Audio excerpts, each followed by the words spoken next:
Hey, welcome to the Spector Creative channel. I'm your host, Toy Guru Neitlich, and this channel, if you're new here, is all about toys. Well, not all about toys, but one of the things that separates us from other YouTube channels about toys is I've worked in the toy industry, and I like to use this channel to really look at the business reasons and a lot of the background behind why things happen with toys. Other channels do reviews or histories of toys or just talk about what they don't like about the toy industry. But I like to keep things positive, and I want to do a video today about toy packaging. This is especially near and dear to my heart because it's where I started in the toy industry. My first job was in packaging.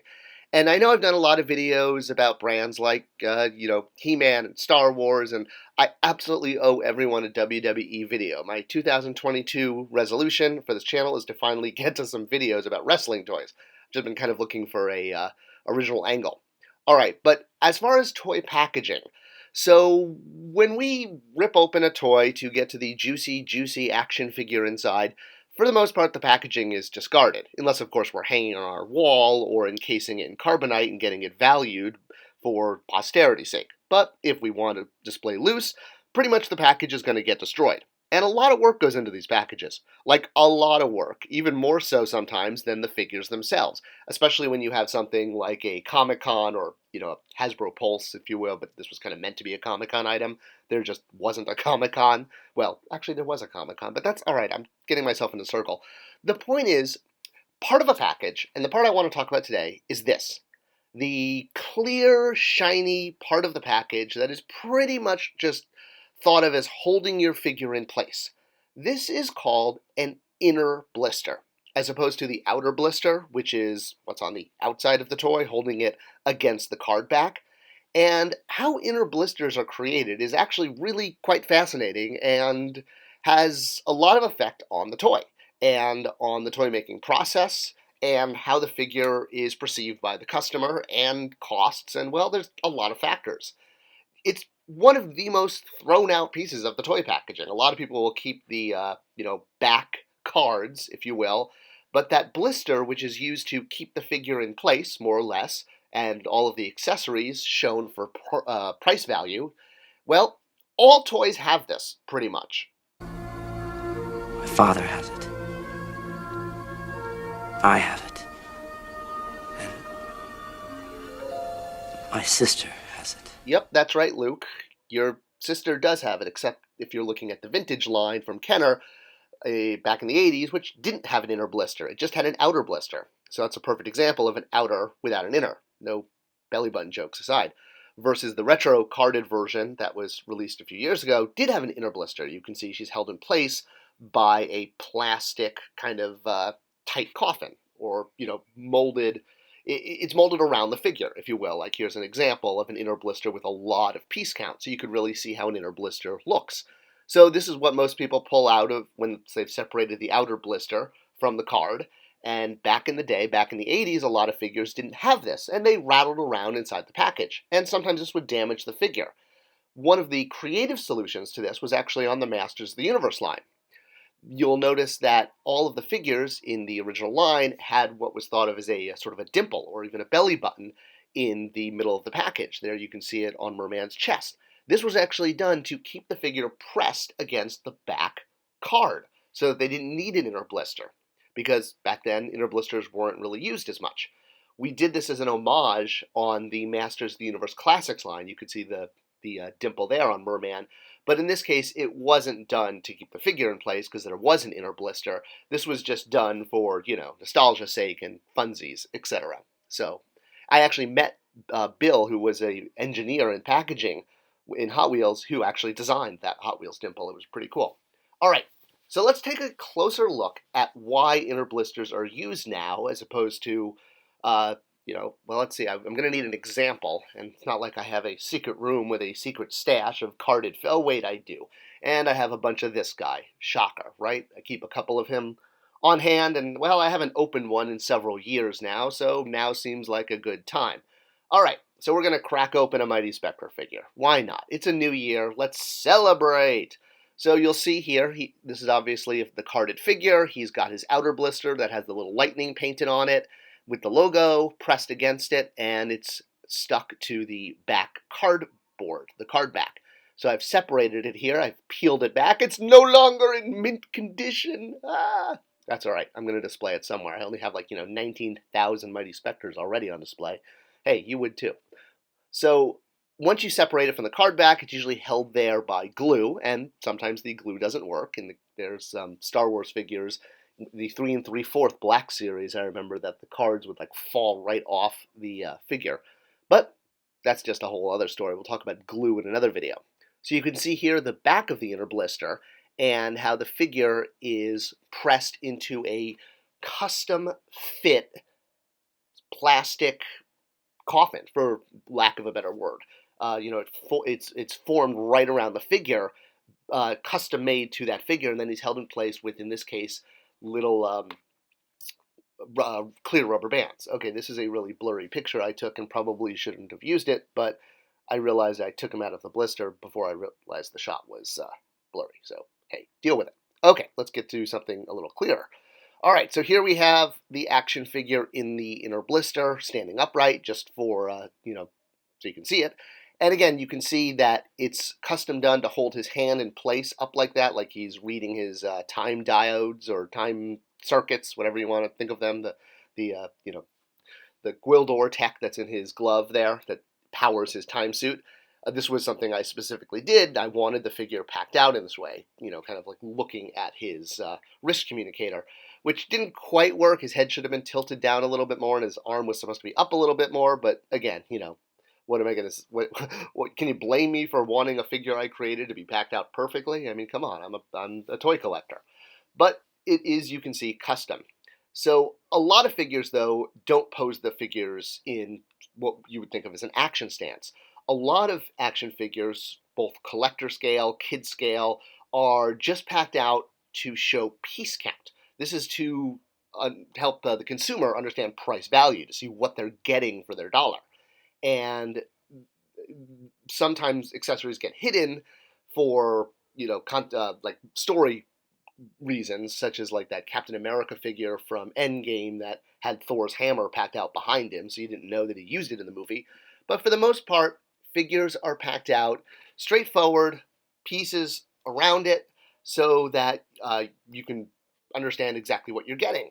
Now, this is commonly called waiting for the bus. That's what the industry calls it, because the action figure is basically just standing and looking straight at you, and the accessories are easily visible. And it's basically like the toy is just standing there, waiting for a bus. That's why it's called that. Shocker, right? That, a term that actually makes sense is used in the toy industry. But what happens when you want the figure packed out in a more of an action pose? The knees bent, the arms in a certain way, some accessories hidden behind either the figure or the outer card. So this is all taken into account with how the inner blister is done. So let's look at inner blisters and how they're physically created. Now, this is not something exclusive to the toy industry at all. Almost all consumer products use inner blisters because, well, they don't want the object to rattle around inside of the package. And there's all types of inner and outer blisters to choose from. You can bulk buy them like Toy Biz did with that clamshell that went around their Marvel Legends figures. But the inner blister has to be custom made, and it's done with a machine like this. So a prototype of the figure is used to create the mold, and then essentially plastic is fed through a machine that then stamps down into a flat plastic sheet, creating a perfect mold of the inner blister. This is how the inner blisters are made, just like metal stamping or coin stamping, where a flat sheet's fed through the machine, and the mold, once it's made, is basically could just be replicated every time by stamping into a flat plastic sheet. The sheets are, and this is actually tooled. And I understand you're like, wait a minute, whoa, hold on, Toy Guru, you said tooling cost $100,000 and, is really expensive. Well, yes, tooling the action figure that has to be articulated and made of plastic is, especially because the figure needs to, or the mold, the tool has to withstand hot liquid plastic being injected into it over and over again, which is why tools are made out of things like iron and steel and aluminum. With the inner blister, because you're just stamping into a flat plastic sheet, it's a much less expensive process. It is still called a tool because you have to tool that unique individual inner blister, but it's not a metal tool. So it's not going to cost you $100,000. So here we can see the plastic inner blister that is custom designed to fit around one specific figure used one time. Inner blisters don't get reused. And the figure is then usually attached to the inner blister either by making the inner blister so tight that it holds the figure in place. Marvel Legends does this very, very well. I'm always impressed by that. Or a lot of companies use twisty ties. And this is used both for safety reasons and, again, for price value. It's to ensure the toy can be shown off to the potential buyer and they can see the full piece count without the toy shifting around or even any of the accessories falling and winding up, below. So while there have been, innovations throughout the years, again, like that dimple for Masters of the Universe back in the 80s that held the figure in place, and the little baggie behind it with the accessories, well, sometimes you have to hold it in place with, little pieces of rubber, like Spector here is. So I cut it there, and then after I cut the little pieces, he's going to fall right out of the blister. So there's your blister, there's your figure, easily removable. So however it's kept into the blister, whether it's twisty ties or clear rubber bands, or, again, Hasbro does a really good job with Marvel Legends of just making the blisters so tight the figure doesn't move around. And while a lot of older figures had that whole waiting for the bus pose that I talked about earlier, what do you do when you want your figure to be in a very dynamic pose? So this is done by working with your packaging engineer. So the figure is laid out on a table in the exact pose that the brand manager wants the figure to be in the package. Even the accessories put around it exactly in the place. So Mighty Spector would have been done like this. He would have been posed like this with his extra little laser whip or laser knife at the bottom. The whip got canceled. And then photographed and then sent to the vendor in Hong Kong, who will then, using this photograph, recreate it with the prototype and stamp down and create the inner blister. So that's how it's done. Some of the Masters of the Universe figures, classics, and the line I worked on, they did wind up having kind of a very waiting for the bus pose. Not every figure had an action pose, but we did try to shake it up as much as possible to make it really cool for people who kept them in package and wanted to display them on their wall, or otherwise, as art, if you will. And sometimes the poses would be very deliberate because they were paying homage to artwork or, images from the brand. Like Goddess here was packed out to replicate the original, her, like, I think it was like the third panel she was on, this one, the one where she's giving the weapons to He-Man, or actually Ular, or Savage He-Man, or Hulk He-Man, however you want to think about it. As well as something like Web Store here, that I wanted, as brand manager, for him to be packed out the same way he was in the vintage line, with his armor below him, and having a bare chest. So the figure would have been laid out on a table, exactly like this, and photographed, so that way it looked in the blister like the original figure, done very deliberately, again, for nostalgia berries. So the next time you're ripping a figure open and, popping it out, disregarding all of the cardboard and plastic and all the pieces, just remember a lot of hard work goes into getting the figure to be posed exactly the way they want, whether it's waiting for the bus, in an action pose, upside down, inside out, however it is, it's up to a packaging team to design this and to make the figure as appealing as possible to the consumer. And again, I spent my first 2 years in the toy industry in Hot Wheels packaging, just doing this, working on pack outs and all of the aspects of a package. And especially when you're dealing with a convention item or a high-end item, like sold on Mattel Creations or HasLab, or some of the things that NECA and Super 7 do. So much work goes into not only the package and the design of the box, but that inner blister. It is custom created for every single figure. No two figures will pretty much share the same inner blister because it has to hold a specific figure with specific accessories.